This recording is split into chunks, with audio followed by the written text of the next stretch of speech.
I will continue with The State and Revolution by V.I. Lenin, Section 3. The state as an instrument for the exploitation of the oppressed class. For the maintenance of the special public powers standing above society, taxes and state loans are needed. Quote, in possession of the public power and of the right to levy taxes, the officials, Ingalls writes, as organs of society now stand above society. The free, voluntary respect that was accorded to the organs of the Gentile clan constitution does not satisfy them, even if they could gain it. Special laws are enacted proclaiming the sanctity and immunity of the officials. The shabbiest police servant has more authority than the representatives of the clan, but even the head of the military power of a civilized state may well envy an elder of a clan the uncoerced respect of society. Here the problem of the privileged position of the officials as organs of state power is raised. The main question indicated is, what is this that places them above society? We shall see how this theoretical question was answered in practice by the Paris Commune in 1871, and how it was slurred over in a reactionary manner by Kautsky in 1912. Quote, as the state arose from the need to hold class antagonisms in check, but as it arose at the same time in the midst of the conflict of these classes, it is, as a rule, the state of the most powerful economically dominant class, which, through the medium of the state, becomes also the politically dominant class, and thus acquires new means of holding down and exploiting the oppressed class. Not only were the ancient and feudal states organs for the exploitation of the slaves and serfs, but the modern representative state is an instrument of exploitation of wage labor by capital. By way of exception, however, periods occur in which the warring classes balance each other so nearly that the state power, as ostensible mediator, acquires for the moment a certain degree of independence of both. Such were the absolute monarchies of the 17th and 18th centuries, the Bonapartism of the First and Second Empires in France, and the Bismarck regime in Germany. End quote. Such, we may add, is the Kerensky government in Republican Russia, since it began to persecute the revolutionary proletariat at a moment when, owing to the leadership of the petty bourgeois Democrats, the Soviets have already become impotent, while the bourgeoisie is not yet strong enough to simply disperse them. Quote, in a democratic republic, Engels continues, wealth exercises its power indirectly, but all the more surely.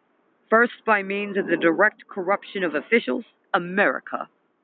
Second, by means of an alliance between the government and stock exchange, France and America. End quote. At the present time, imperialism and the domination of the banks have developed both these methods of upholding and giving effect to the omnipotence of wealth in democratic republics of all descriptions into an unusually fine art.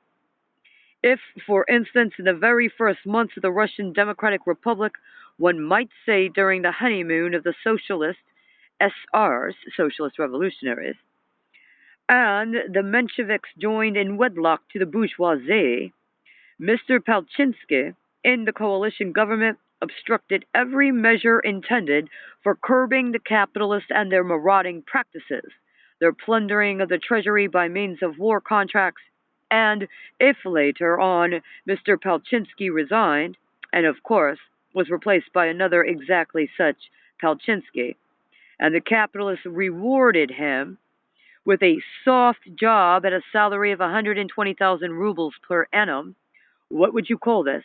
Direct or indirect bribery? An alliance between the government and the directors of syndicates, or merely friendly relations? What role do the Chernovs, Tseretellis, Avkentsievs, and Skobalevs play? Are they the direct or only the indirect allies of the millionaire treasury looters? The reason why the omnipotence of wealth is better secured in a democratic republic is that it does not depend on the faulty political shell of capitalism. A democratic republic is the best possible political shell for capitalism, and therefore, once capital has gained control of the very best shell through the Palchinskys, Chernovs, Tseretellis, and company, it establishes its power so securely, so firmly, that no change, either of persons or institutions or of parties in the bourgeois democratic republic, can shake it. We must also note that Engels is most definite in calling universal suffrage an instrument of bourgeois rule. Universal suffrage, he says, obviously summing up the long experience of German social democracy, is a gauge of the maturity of the working class. It cannot and never will be anything more in the present-day state.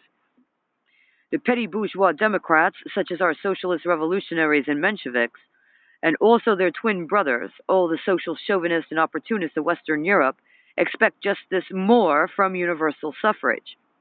They themselves share and instill into the minds of the people the false notion that universal suffrage in the modern state is really capable of ascertaining the will of the majority of the twillers and of securing its realization. Here we can only indicate this false notion, only point out that Engels' perfectly clear, precise, and concrete statement is distorted at every step in the propaganda and agitation of the official, i.e., opportunist, socialist parties.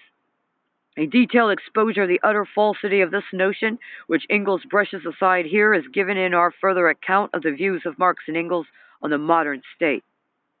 Engels gives a general summary of his views in the most popular of his works in the following words, quote, "The state, then, has not existed from all eternity.